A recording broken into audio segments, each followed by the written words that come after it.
Kenapa Soeharto bisa lolos dari kekejaman G30S PKI? Padahal waktu itu tidak ada jenderal yang selamat. Peristiwa G30S PKI memang sangat susah dilupakan dari benak warga Indonesia. Hal ini dikarenakan peristiwa itu sangatlah kejam, apalagi dengan tewasnya 6 jenderal dan 1 anggota TNI berpangkat kapten yang dimasukkan di lubang buaya. Banyak yang mengatakan bahwa para jenderal memang menjadi target utama. Namun nyatanya Soeharto yang kala itu adalah sosok jenderal, juga lolos dari penculikan G30S PKI. Lantas kenapa bisa begitu? Hal ini jelas menjadi pertanyaan rakyat Indonesia dalam menanggapi peristiwa G30S PKI. Mengapa Soeharto lolos dari pembantaian PKI? Soeharto ini merupakan salah satu jenderal yang lolos dari penculikan dan pembunuhan dalam peristiwa G30S PKI. Soeharto lolos dari penculikan dan pembunuhan yang dilakukan oleh pasukan Cakrabirawa dalam tragedi G30S PKI. Lolosnya Soeharto menimbulkan berbagai teori tentang dalang peristiwa G30S PKI, hingga timbul prasangka yang meyakini kalau Soeharto lah yang sebenarnya berada di balik peristiwa G30S PKI dan pembantaian ratusan ribu orang yang menyusulnya. Teori keterlibatan Soeharto didukung sebuah pertanyaan sederhana. Mengapa Soeharto tidak ikut diculik dan dibunuh oleh PKI seperti jenderal-jenderal yang lain? Selama puluhan tahun pemerintahan Orde Baru dan di pendidikan kita juga mengajarkan kalau peristiwa G30S PKI adalah ulah Partai Komunis Indonesia atau yang kita sebut PKI. Faktanya penculikan dan pembunuhan para jenderal pada 1 Oktober 1965 tidak bisa dilihat sebagai kesalahan tunggal PKI. Peristiwa G30S adalah akibat adanya kabar burung yang membatalkan adanya sekelompok jenderal atau dewan jenderal yang hendak mengkudeta Presiden Soekarno. Dalam kematian DN Aidit dan kejatuhan PKI tahun 2016 menulis, PKI mendapatkan informasi tersebut dari mengurutnya mereka di militer yang merupakan simpatisan PKI.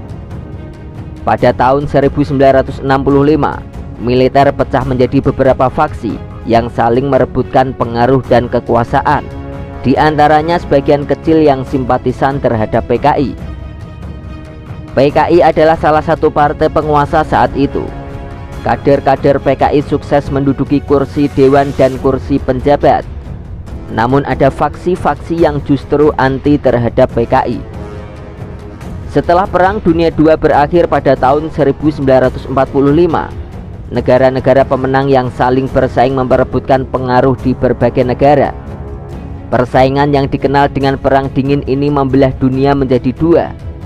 Misalnya Uni Soviet dengan paham komunisnya, dan ada Amerika Serikat dengan paham kapitalisnya.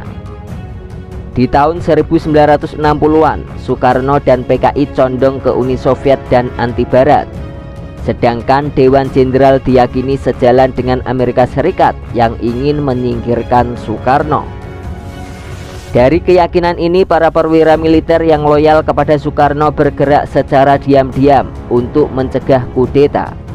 Di antaranya Kolonel Abdul Latif atau Komandan Garnisus Komdam Jaya, Letkol Untung atau Komandan Batalion Pasukan Pengawal Presiden Cakrabirawa, dan Mayor Sujana Komandan Resimen Pasukan Pertahanan Pangkalan di Halim.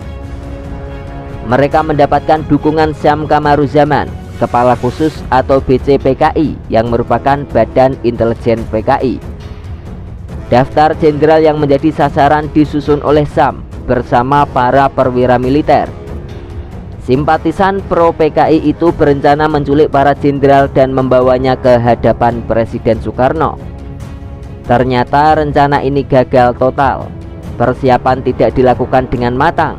Para jenderal malah dibunuh. Kolonel Abdul Latif dalam kesaksiannya kepada Mahkamah Militer bercerita, alasannya tidak memasukkan nama Soeharto. Soeharto tidak masuk dalam daftar penculikan karena dianggap merupakan loyalis Presiden Soekarno. Latif juga melapor ke Mejen Soeharto yang kala itu menjabat sebagai Panglima Komando Strategis Angkatan Darat. Langkah mengejutkan ini dilakukan Latif setelah laporannya tidak ditanggapi oleh Pangdam Jaya Majen Umar Wirahadikusumo dan Pangdam Brawijaya Majen Jenderal Basuki Rahmat. Latif menyebut sudah beberapa kali mewanti-wanti adanya upaya kudeta oleh Dewan Jenderal. Menurut Latif, Soeharto ketika itu hanya berkeming mendengar informasi itu. Bahkan di malam 30 September 1965, Soeharto memilih mengabaikan Latif yang menyampaikan rencananya menggagalkan kudeta. Soeharto mengakui ia bertemu dengan Latif menjelang peristiwa G30S, namun dirinya memberikan kesaksian yang berganti-ganti. Dalam wawancara dengan Der Spiegel pada 19 Juni 1970, Soeharto mengakui ditemui di RSPAD Gatot Subroto oleh Latif pada malam 30 September 1965. Soeharto saat itu tengah menjaga anak bungsunya Hutomo Mandala Putra alias Tommy Soeharto yang dirawat karena luka bakar akibat ketumpahan sup panas.